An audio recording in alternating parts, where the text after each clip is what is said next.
É? Foi legal? É?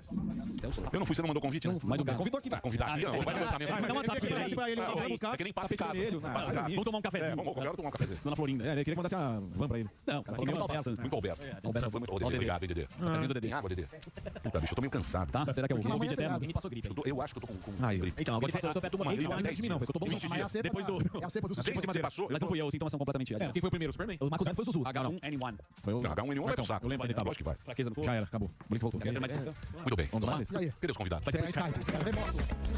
Muito bem, meus amores, estamos de volta com o Pânico pela Jovem Pan. Chegando devidamente cheirosos, bem vestidos da sua televisão pela Jovem Pan News. Muito boas-vindas aí a você. Estamos aqui com o programa mais simpático que Pedro de Lara depois da Jurupé. Putz, Zuzu, Super Google. Quem é o nosso ilustre convidado de hoje, meu querido Zuzi? Boa tarde a todos. Como é que você está? Muito bem. Boa tarde, Jovem Pan News, uma audiência fantástica. Tem gente que Mais ou assiste menos também, né? Não vamos... Tem gente que Exagera, né? Não inflaciona. Não é inflacionário. Boa, a audiência tá boa. Obrigado pela audiência. Isso aí. Aliás, na TV, Jovem Pan News, na TV Samsung, em outras diversas plataformas. Só a Samsung nova. A velha não carrega mais. Ah, sim. Tem que ser a 200 LED. É só a O Samsung Samsung. tem mais de 85 polegadas. Maravilhosa. 50 é maravilhosa. Esse modelo... Não tem nenhum aplicativo pra você baixar. Ó, Mário Frias daqui a pouco. Mas agora estou com o livro do nosso convidado e o VT está na agulha para apresentá-lo com categoria. Vamos ver quem é o convidado lá, solta o VT, vai lá. No programa de hoje teremos a presença mais que ilustre de um dos maiores jornalistas e escritores desta nação. Toca bateria e violão, mas essa é outra história. Foi um gigante como correspondente internacional pelos 4 cantos do mundo. Escreveu livros sobre Jesus, Maria e Aparecida, mas também sobre política como O Candidato. Sem mais delongas, com vocês, Rodrigo Álvares. Boa. Ó, olha ele aí. Fala, Rodrigo, como é que estão as coisas, meu querido? Simpático aí, obrigado pela apresentação tão agradável, obrigado. Tudo bem? Tudo tranquilo, tudo certo. O candidato é uma sátira, né? Tem que ser, pô, o Brasil de hoje só com sátira, né? Mas você acha que sempre não foi assim? Sempre não foi Sempre foi assim, claro que foi, só que não era escritor antes, né? Então, eu acho que em todos os tempos nós tivemos sátiras a fazer. Volta no Jânio pra você ver a sátira que não dá o Jânio, né? E aí, o que o meu personagem faz? O personagem ficcional, o Almeidinha, que é um cara muito inteligente, um paraibano, sociólogo, jornalista. Ele volta no tempo, né? Acontece algo mágico, meio no estilo de Volta pro Futuro. Ele volta a 1958, que é o ano que ele sempre achou que era o melhor ano da história do Brasil, porque tinha bossa nova, porque o Brasil tinha um crescimento econômico muito bom, estradas sendo feitas, indústria automobilística, aquele tempo do JK, que a gente conhece, mas ele chega lá e vai convivendo com a turma da bossa nova, fica muito eufórico, mas logo vê que o Brasil tá arrumando para uma ditadura. Então o livro se desenvolve com a história de Almeidinha no passado, ele convive meio a la Forrest Gump, né, com os presidentes do passado, ele encontra o JK, ele encontra o populista Jânio, ele encontra o Jango já à beira de ser tirado do poder e tenta modificar essa história até que ele percebe que não é possível, que a ditadura está chegando. Ele, inclusive, se encontra com os militares, se encontra com Geisel, se encontra com Golbery, e depois vão começar uma série de torturas e assassinatos no Brasil. E aí a história volta para o nosso tempo. Então tem um livro, tem um paralelo, né, entre o que foi o Brasil dos anos 50 e 60 com o Brasil que no livro chama, né, de Jairo, é o nome ficcional do presidente Jair Bolsonaro. Muito bem. Então, quer dizer, é uma ficção baseada meio na história. Isso aí tá muito, hoje em dia tá acontecendo muito, né? Em cinema, a gente tem... O próprio Nobel de Literatura desse ano foi uma que chamam uma ficção com base em história documental. Então tá aqui, ó, biográfica. o livro já tá vendo. Falou aí, Emílio, é porque a realidade no mundo, né, que a gente tá vivendo é tão impressionante, né, que a ficção acaba ficando atrás. A gente traz a realidade para dentro da ficção para criar histórias com tudo isso de distópico que vem acontecendo. Exatamente. Agora, você entende também de santo, né? E amanhã é o dia da padroeira do Brasil, que é a Nossa Senhora. Eu entendo tanto que chegaram a pensar que eu era padre, sabia? Então, mas você pediu pra rezar. Então, por que você tem essa? Porque você tem livros também Ele sobre foi correspondente da Globo, de Israel, tal. O mais conhecido deles é justamente o que eu vim falar aqui, que é o Aparecida, que é um livro de 2014, mas que foi pela primeira vez a história inteira contada, né? Não é um livro devocional, é um livro em que eu conto a história da santa, a história que é uma história brasileira. Nós estamos falando de política aí, né, Emílio? Porra, você volta aqui em Aparecida, o rei Dom João já roubava o Brasil desde 1800 na cara dura. O rei Dom João roubava a igreja, pô. Sim. Eu conto essas histórias no livro, né? O Dom João raspou os cofres das igrejas, especialmente de Aparecida, e usava isso pra pagar dívida, pô. Então, assim, a gente tem corrupção histórica no Brasil, a gente tem corrupção de tudo que é jeito, tem os nossos problemas que a gente discute todos os dias, que vocês discutem todos os dias no Pânico, né? São problemas que vêm de 300 anos atrás no mínimo. Então, mas por que você acha que o Brasil é assim? Por exemplo, se você falar para um americano, né? Porque o americano sagrado para ele, a Constituição é sagrada, a democracia para o americano é sagrada. Não passa na cabeça do americano comprar voto. E a gente sabe que aqui no Brasil é algo que sempre aconteceu. Por que o brasileiro comprou voto? Será que foi o quê? Começou lá no Império, do título ao barão, comprava o título do barão, aí isso acabou indo para a República, de comprar o voto. Porque, porra, é inadmissível você falar para o americano que, olha, no Brasil, eles dão 100 reais e você vota. Vocês estão loucos que isso acontece. Eu para escrever Aparecida, eu precisei fazer uma imersão histórica imensa, né? O candidato, que é o livro sobre política, também foi uma imersão histórica. Então acabou que eu escrevi sobre Jesus Cristo também, é uma investigação histórica. Então eu me especializei em livros que voltam na história. Se você volta na história, Emílio, do Brasil, porra, a gente conhece a história, vocês conhecem a história, então não preciso contar a história do Brasil e a história de como ela é problemática. Mas quando você vai no detalhe, né, e para escrever Aparecida, o livro, eu tive que entrar em documentos, né? Documentos que estão perdidos, escondidos, esquecidos. E você vai vendo detalhes. Tem um padre que em Aparecida, no século XVIII, não, perdão, XIX, ele começou a investigar e teve que fazer uma pasta inteira de documentos que era tesoureiros corruptos. Era o nome da pasta que tinha em Aparecida. Eram os tesoureiros colocados pelo Império, que expulsou os padres da administração das igrejas brasileiras e colocou os amigos do rei para cuidar. Então você vê que essa história de amigo do rei já é muito antiga. E depois isso vai virando uma política de tomar lá da cá, que a gente conhece. Então, se você vai ver, né, quando a gente olha para a história, inclusive recente do Brasil, acho importante destacar isso, ainda mais que a gente está na beira de uma eleição aí, todo presidente brasileiro negociou com deputados e senadores corruptos. Todo presidente brasileiro teve que passar, ou teve não, né? Acabou se entregando à corrupção e corrompendo esse que a gente chama hoje de centrão. Isso teve no Fernando Henrique, isso teve com o PSDB, quando começou o mensalão lá em Minas. Isso teve no Lula, teve petrolão, teve mensalão no Lula. Tem agora no Bolsonaro, orçamento secreto. Então, assim, não tem um presidente brasileiro que não lidou com a corrupção. seja com a mão dele suja, ou seja ele mandando o partido dele sujar a mão. Então essa discussão é a base da nossa história. A corrupção é a paz do Brasil. Tem que comprar todo mundo para deixar acomodar todo mundo. Aí a coisa vai andando. Mas sai do nosso bolso, né? E a gente nunca vê isso aqui indo pra frente. Pois não, Zuzu? Jornalista, excelente escritor, mas eu preciso enaltecer aí o seu trabalho. Enaltecer? Trabalho como correspondente. Sim. O cara já viajou em Israel, fez guerra, que é uma coisa muito maluca, Israel e Hamas. E eu queria que você contasse por que eu estou pedindo essa questão. Eu vi seu Instagram, onde você colocou a sua cobertura na guerra de Israel e Hamas. Você falou, saudades nenhuma da guerra, mas da experiência. Então, com um cara que faz isso, cara, tem história pra contar. Diga lá, qual foi a experiência que você teve cobrindo guerra? O pior foi, quer dizer, o pior no sentido de risco, né? Mas o mais interessante foi a guerra de Gaza em 2014, quando houve o maior confronto dos últimos tempos entre Israel e Hamas. E ali eu estava na fronteira cobrindo os combates, né? Acompanhando com os tanques israelenses. Saiu o microfone aqui, deixa eu arrumar aqui, senão não tem som. Pronto. E aí passava isso na cabeça todo dia, né? Eu cheguei a ver passando realmente um daqueles mísseis pequenos, chamados morteiros, né, que são médios, de curto alcance, em cima de mim, caindo a 100 metros de mim. Israel, em determinado momento, começou a se irritar com os jornalistas, porque queria terminar com uma manifestação palestina, mas tinha muita imprensa. Eles começaram a jogar gás pra cima de nós, então eu recebi bomba de gás na cara. Isso você sabe o que é, né? Eu tinha máscara, mas o idiota não levou a máscara naquela hora, porque não tava tranquilo até onde eu tava. E deixei a máscara no carro e foi justamente contra nós a bomba de gás. E depois Israel, naquele dia, matou com munição de verdade 4 palestinos. Então foi um negócio muito tenso, né? Porque você tem dois lados disputando, os dois acham que tem razão. Se você começa a ouvir o israelense, você acha que ele tem razão. Se você começa a ouvir o palestino, você acha que ele tem razão. Você precisa entrar muito na história para entender onde é que estão as minúcias ali, né? E, na verdade, todo mundo tem um pouco de razão nos seus argumentos.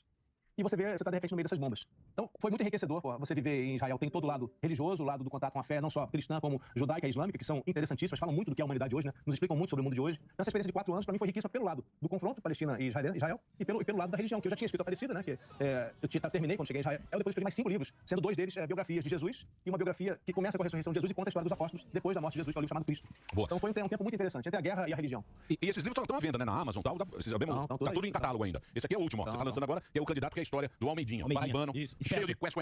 O Almeidinha, quest. É isso, o Superman tem pergunta? Não. Eu acho interessante a temática religiosa, né? Considerando a véspera do feriado. E eu queria saber de onde surgiu o interesse de escrever sobre isso, Rodrigo. Porque eu sou, assim, né, agnóstico, mas eu respeito... Sem alma. Sem alma. Mas eu respeito muito os valores cristãos. Eu acho legal quando alguém escreve sobre isso, até pra mostrar a importância de cultivar valores cristãos no mundo hoje. E eu queria saber de onde veio. Foi dessa a essência? Foi a partir daí que você começou a escrever a respeito disso?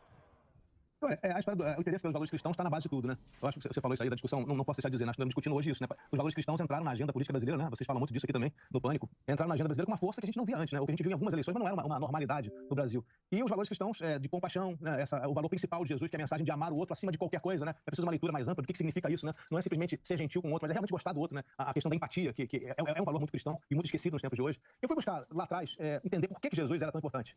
Por que a gente ainda hoje para falar deste que é o homem mais importante da história, como eu chamei, o homem mais amado da história. Porque não é tão simples assim, né? A gente sabe que quando a gente volta na história e você começa a entender a história de Jesus, Jesus poderia não ter sido o cara. Tinha outros candidatos. Tinha um cara chamado Simão, que era uma fera, movia multidões, se dizia o Messias. Tinha um outro chamado Dositeu, que atravessava paredes, era um mágico, sensacional, também se dizia Messias, candidato a Messias. João Batista, que precedeu Jesus, foi o cara mais foda do tempo dele, mais que Jesus enquanto ele era vivo, porque Jesus, a fama dele é muito maior depois da morte. João Batista movia o mundo. Então por que esses caras não se tornaram os filhos de Deus, os Messias salvadores da humanidade? Por que Jesus foi escolhido para ser esse cara? A gente pode partir para a visão da fé, que é porque ele é o filho de Deus. Essa é uma visão muito fácil, é uma resposta muito simples, mas eu parto pelo lado da história. Por que a história escolheu Jesus? Vamos supor que João Batista também fosse filho de Deus, enviado por Deus. Se Deus tivesse mandado Jesus e João Batista, qual o problema? Deus é Deus, pode mandar 2, 3 ou 4, na dúvida, né? Ele pode mandar um Superman, pode mandar um Homem de Ferro, pode mandar Jesus e João Batista. Então por que Jesus venceu? Então eu quis estudar isso para entender. Por que nós até hoje pensamos e falamos em Jesus? E a resposta está no que você falou, é na mensagem. Não é tanto por uma questão religiosa, porque a religião cristã, no tempo de Jesus, nem existia, né? Era judaísmo. Logo em seguida os apóstolos continuaram judeus e foram fracassados no começo. Vamos ser bem francos. Pedro e Tiago, irmão de Jesus, fracassaram na ideia de levar a igreja, a mensagem de Jesus adiante. Teve que aparecer um forasteiro, um cara que era matador, que tomou conta da mensagem de Jesus, que assumiu aquele discurso, que foi Paulo de Tarso, o apóstolo Paulo, o cara que realmente levou a mensagem de Jesus pelo mundo. Então se você não entende isso, você não entendeu nada, né? Então é preciso voltar lá para entender, poxa, a mensagem de Pedro não teve sucesso. A gente, com todo respeito, digo isso, mas a igreja coloca Pedro como fundador da igreja, a igreja católica. Pedro não foi o fundador da igreja católica. O criador da igreja católica que a gente conhece hoje é Paulo. Sim. E o primeiro que segurou o cajado de Jesus foi Tiago, irmão dele. Então quando você começa a entender isso, você vai entendendo também que tinha política na questão. Tinha disputa entre os grupos cristãos, tinha mais de um grupo, né? A gente sabe que o cristianismo foi se ramificando. Tinha uns caras chamados gnósticos, né? Você falou que você é agnóstico, né? Agnóstico é sem conhecimento sobre a religião. O gnóstico é o que tem conhecimento. Eram os caras místicos que misturavam astrologia, astronomia com cristianismo, é sensacional, né? Os livros que se perderam foram queimados por ordem da igreja de Roma. Então você vê que o cristianismo foi se diversificando. Por que um venceu? Né? Esse cristianismo que hoje se ramifica entre evangélicos e católicos, que na verdade tem a mesma origem. Por que esse venceu se tinha tantos outros? Então isso tudo é muito interessante e isso me motivou e me continua motivando a pesquisar sobre isso. É uma pesquisa imensa, né? Que tem inúmeras fontes novas, inclusive, porque foram achados documentos em Israel e no Egito no século passado que ainda estão sendo interpretados. Ô, Rodrigo, e essa questão histórica, ia perguntar pra você da questão de que sempre existe a discussão entre separar o Jesus da fé e o Jesus histórico. Mas sem o Jesus, sem a fé, não existe o Jesus. E eu queria saber essa tua análise dessa separação do Jesus histórico e o Jesus da fé que você acabou de citar rapidamente. Vamos ser, de novo, né, sempre francos, né? Se a gente voltasse com Jesus hoje aqui, Jesus não se reconheceria no Jesus da fé. Ponto. Isso é indiscutível. A mensagem de Jesus não é igual à mensagem que a gente conhece hoje. Jesus tinha outras minúcias, né, e outras maneiras de ver o mundo que não eram o do cristianismo de hoje. Por exemplo, Jesus jamais segregou. Jesus nunca colocou a mulher em segundo plano. A religião cristã, tanto os evangélicos quanto os católicos, nunca deram o mesmo espaço para a mulher. Jesus, ao contrário, tinha em Madalena, hoje isso é provado, né? A pesquisa a pesquisa acadêmica mostra isso, a Madalena tinha status de apóstola. Então Jesus era disruptivo no tempo dele, ele era um revolucionário. Jesus não era um cara que queria manter a tradição judaica, ele queria enfrentar o poder judaico. Jesus nunca misturou religião com política, ao contrário. Sua maior luta era separar a religião, o que é de Deus, o que é de César, tá muito claro isso. Hoje, e até hoje, não é só hoje, né? Nós vemos a política e a religião se misturando de uma maneira bastante desagradável, bastante desrespeitosa com o que é a religião. Então, se você vai falar com Jesus histórico, ele vai dizer, poxa, esse cara aí não sou eu. Essa fé que vocês propagam hoje tem muito a ver com o que eu disse. Tem a ver com a minha mensagem de amor ao próximo. Mas vocês não estão cumprindo esse amor ao próximo. Vocês estão pregando separação. Vocês estão dizendo, o católico dizendo que é melhor que o evangélico e o evangélico dizendo que a sua religião é que é certa. Jesus jamais daria bola para isso. Vocês acham? Jesus nunca entrou numa igreja. Se tivesse voltado hoje, estaria numa sinagoga.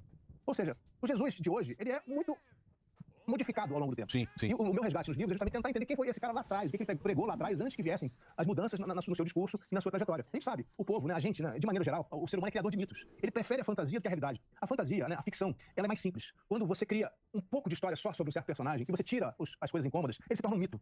Ele se torna imbatível. Mas quando você vai nas minúcias, você encontra aqui e ali os problemas que ele tinha. Então, o Jesus também. Jesus tem... Por que de vez em quando as pessoas falam, Jesus defendeu para pegar em armas? Pô, defendeu. Mas você acha que Jesus ter defendido uma vez ou duas significa que ele era um cara que defendia a guerra? Não. Então, quando você começa a tirar o discurso de Jesus, o discurso que é atribuído a Jesus no contexto, você vai perdendo Jesus. Então, se a gente quer voltar em Jesus, a mensagem é compaixão. A mensagem é, eu gosto do outro, independente de quem ele é. Jesus chega pro cobrador de impostos e traz ele para perto. O cobrador de impostos é a escolha da sociedade. Ele chega pro estranho, traz para perto. O estrangeiro. O Jesus era xenofobia em Jesus. O Jesus era meio vai Corinthians, falava, vai Corinthians, vamos aqui, ó. Ah, eu sou isso aqui, não tem problema, você acredita? Vem aqui comigo. Vamos comigo. Ele não tinha preconceito com ninguém, não julgava ninguém. E também, eu acho legal da filosofia cristã é isso, né? Você sentir a dor do outro, você se colocar no lugar do outro, que é um negócio muito bacana. Mas isso aí foi se perdendo, né, Rodrigo? Isso aí, a ciência, a gente acabou se perdendo. Hoje em dia, se você pegar países que tinham assim, muito cristiano, hoje o namastê é muito mais chique, muito mais elegante e muito mais sensacional e cool do que ser cristão, né? O namastê, o guru, é muito chique ter um guru e os princípios mesmo. Por isso que eu acho que esse negócio que os caras pegam, né, agora tem lá os caras da direita, que é família, pátria, família, pátria, hein? Vida de Deus, e liberdade. Porque são coisas, cara, são coisas que a gente foi meio que deixando pra lá, né? Esses valores. Esses valores, por exemplo. Não dá pra misturar isso aí. Não dá pra misturar com Deus, política e se dizer seguidor de Jesus, pô. Não, eu sei, mas o que eu tô falando, o que eu tô falando pra você é o seguinte, que esses valores, isso que a gente tá falando agora, foi meio que esquecido no mundo ocidental. Foi. São valores que aconteceu. Qual é a grande questão? Tá em todo o tempo a mesma coisa. É quando você pega o cristianismo, começa a usar ele como uma forma de manipulação, quando você usa o cristianismo como instrumento da política, ele perde a força, ele perde a originalidade, pelo menos. Força não, porque tem muita força ainda hoje, e a gente sabe do poder. É quando se associa Jesus a qualquer projeto, esse projeto cresce. Isso é certo, né? Então, em toda a história, Jesus foi usado. Foi usado por políticos da esquerda e da direita, tá? É bom que se diga isso. No meu livro Aparecida, como Getúlio, por exemplo, percebendo que precisava ganhar popularidade, foi lá e se abraçou a Aparecida. Ele não sabia nem o que fazer. O cardeal deu a imagem pra ele, foram consagrar a Aparecida, padroeira do Brasil, em 1931. Getúlio olhou, aí chegou um bispo na vez dele, é pra beijar, presidente. Aí o presidente beijou, porque ele não sabia nem o que fazer, mas ele queria a fotografia, queria a imagem nos jornais. A ditadura veio depois, precisando de popularidade, um tempo de torturas, perseguição, queria se mostrar popular, pegou a Aparecida e promoveu uma viagem pelo Brasil inteiro, pagou uma viagem no avião da FAB pra imagem da Aparecida, percorreu o Brasil pra melhorar a imagem dos generais. A Aparecida ganhou um grande certificado, um título de generalíssima do Exército Brasileiro. Essa ninguém tinha ouvido, né? Mas é fato. Então, assim, a esquerda e a direita se apropriam da religião. Isso é histórico. Eu acho que a gente não pode deixar isso acontecer. A gente tem que entender o que é política. O que realmente interessa pro Brasil hoje. Tem gente passando fome. Pô, a gente tá aqui, a gente tá bem vestido, a gente comeu bem, a gente teve escola boa, mas a maior parte não teve. Então precisa mexer em alguma coisa, tem alguma coisa errada. Tem gente que vai ao hospital de merda, né? A gente sabe disso. Quem pode pagar vai no bom, quem não pode vai pra fila. É complicado. Então, assim, eu que me pergunto e jogo a pergunta pra vocês aí, porque o assunto é diário. Eu acho que vocês falam diariamente sobre isso. Por que nós estamos misturando política com religião? Por que nós estamos falando de aborto? Eu vi vocês falando agora, eu faço uma crítica aqui. Por que falar de aborto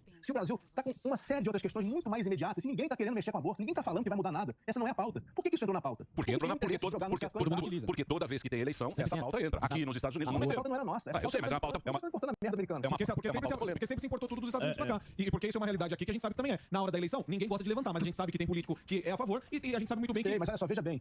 O Fernando Henrique era ateu e foi um ótimo presidente, eu acho, pelo menos. Não, mais ou menos. Foi meio... Também mexeu ali.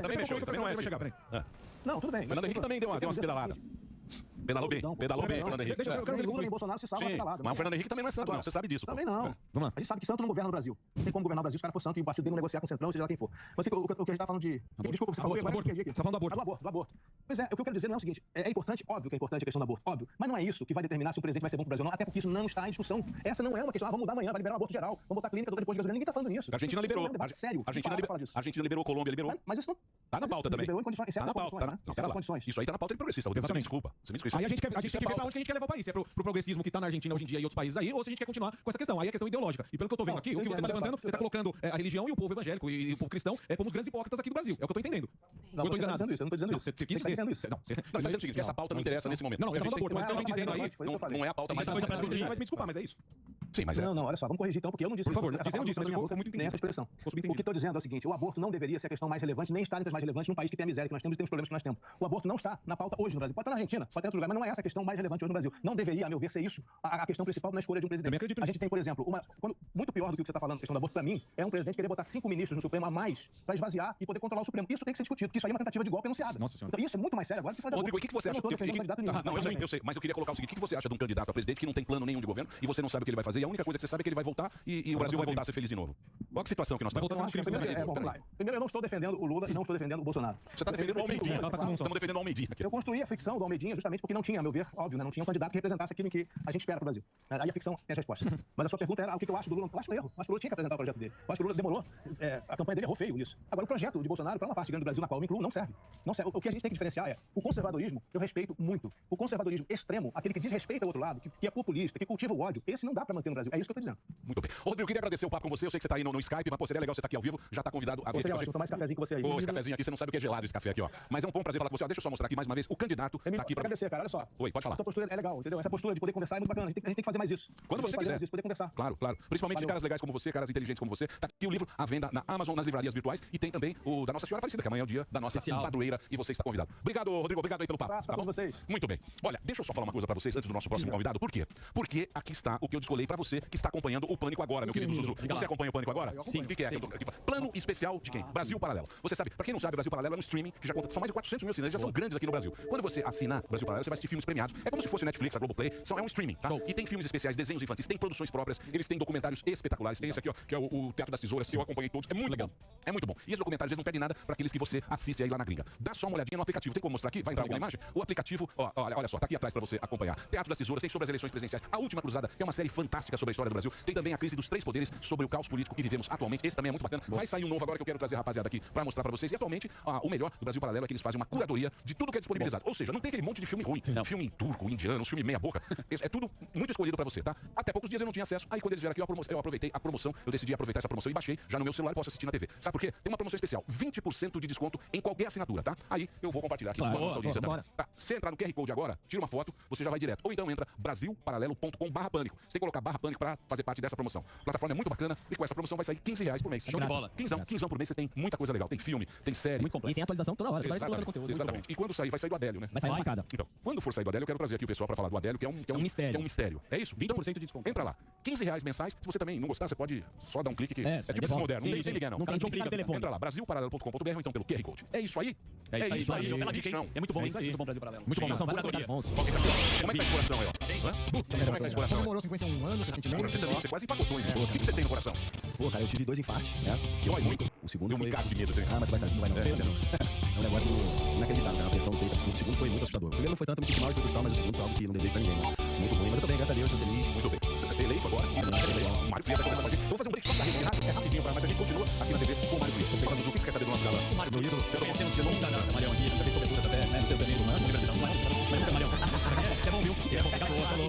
Tá sério, Agora ele tá de vez. Mas sabe o que eu queria abordar? Você, na rede social, é um cara que vai dar porrada. Antes de entrar pra política, você é muito entusiasta, vai comentar pra caramba. Será que esse impacto, tudo que você teve, foi da sua relação com o negócio? Deixa eu falar ele, vamos falar da passada. Você acha que o poder tem um lado, você acha que é você se expor, porque os caras gostam de encher o saco pra cacete. Isso interferiu na sua saúde? E eu acho que a vida de Brasília é uma coisa que eu não tava acostumado, né? Sempre uma vida muito bacana, nunca tive problema com imprensa, né? Pelo contrário, né? Quando eu tô aqui de uma relação muito positiva, com o de comunicação de 25 anos, né? E é óbvio que foi algo ruim, né? Não vou dizer você que é bom. Mas eu também acho que foi querer, principalmente primeiro, abraçar tudo de uma vez só, né? E aí não tem condição, né? A Secretaria Especial da Cultura é muito mais vinculada, assim, a agência, são mais de 5 mil pessoas trabalhando na minha liderança. Isso foi algo que ficou muito pessoal. E a pancadaria, ela começou, cara, porque eu falei que eu penso. Isso é muito louco, né? Porque a democracia para algumas pessoas é se você diz amém e concorda com tudo. Como você passa a discordar, que é o meu ponto de vista. Você tinha falado de política desde a guerra, né? Eu nunca tinha falado de política antes da eleição do presidente, mas o que significa que eu não tinha minha condição política, né? Sobrevivi no meio hegemonicamente historicamente inteiro. E isso por um preço caro, né? Porque falava aquilo que eu acreditava. A história da pandemia, no início, foi muito mal, como pessoa. Eu sou uma das pessoas ativas, você sabe muito bem como é a nossa vida, né? Não é que é mole, mas é uma correria trabalhando. E a gente não para não, ser obrigado a ficar em casa, foi um negócio que me revoltou. Depois começou, a rede social, ela tem essa função, né? Tem um livro aí que diz que deu voz aos idiotas, mas não é verdade. Ela deu voz a todos nós, temos idiotas, temos. Mas ela deu voz à população. E eu me lembro muito bem, alguns vídeos que me deixaram muito traumatizado mesmo, tendo vivido anos de governos corruptos, né? De mensalão, de petrolão, dessa coisa tudo que, obviamente, eu como cidadão não gostava. Eu nunca imaginei que eu ia ver no Brasil dono do comércio se arrasado dentro dele, tinha a porta soldada, ou uma senhora fazendo física, assim, não tem uma cara. Sim. Foi presa, regular quebrado. Então aquilo mexeu Calcinha muito. mandou pra falar. É importante, É que ele copiou o sistema americano do Andrew Cuomo. E aí, cara, isso foi um negócio que mexeu muito comigo, eu não conseguia ficar calado. Eu não aceitava aquilo, eu achava que como cidadão, se eu tinha um veículo, eu tinha que me revoltar, eu tinha que falar aquilo. Então, eu comecei a gravar uns vídeos e tal. E isso incomodou muito, principalmente a classe, né? Quer dizer, o que se auto-aplaude, né? Aquilo que se intitula a classe. Porque você não tem como dizer qual é o que é a música popular brasileira. Só existe uma música popular brasileira, então sertanejos, né? Não é popular, não é brasileiro. Ou não é brasileiro, ou não merece todo o respeito, ou está num patamar de deuses, como alguns se colocavam sempre. E eu me lembro, por exemplo, uma vez eu falei, pô, eu preciso fazer televisão pro teatro. Talvez ele isso. Apanhei pra cacete na época, porque eu falei que. Pode contar sua preferência agora. Parecia que era eu fui crucificado, porque só o teatro tem atores, tem tantas histórias de grandes atores que não fizeram teatro. Né? Eu não tinha obrigação exatamente de falar o mesmo discurso do mundo. Então isso é só uma pequena amostra do que eu passei quando eu falei que eu acreditava em Bolsonaro. Aí, bicho, eu virei um capeta. Demônio. Capeta não, mutante. Mutante, exatamente. Aí, se você for pegar ao longo da minha carreira, você não tem uma matéria descendo o pau, né? Acabando comigo. Você não tem. Você pode procurar aí, vai puxar pra trás aí, que eu acho que não tem memória suficiente no HD de ninguém pra ver quando eu comecei. Entrei no governo, veio a cara do mundo. Entrei no governo, sou agressivo, vagabundo, entre outras. Era vidraça, né? Se fosse vidraça, era tudo bem, né, irmão? Mas o problema é você ser só o canalha. Só aquela caricatura. Você virou um desenho. Isso a gente tá vendo isso muito forte, né? Você é um cara que tem a sua opinião, você é um cara liberal, um cara que tem suas convicções, e outro você é uma vidraça de um grupo que você é o pior cara do mundo. Mas eu tenho uma pergunta nessa linha. Será que a esquerda... Muito bem, estamos de volta agora pra Rede de Rádio. Agora todo o Brasil ligado. Mário Frias tá conversando aqui com a gente hoje. O Instagram é Mário Frias Oficial. Agora ele é deputado federal. Primeiro, parabéns aí pela eleição fantástica. Obrigado. Segundo, eu vejo que a mentalidade esquerdista tem uma tendência a não racionalizar as coisas, a agir pela emoção sempre. E você tá no meio artístico, onde as pessoas elas acabam meio que se nutrindo da emoção, até com uma prática diária, profissional. Então, será que isso em alguma medida explica por que esse pessoal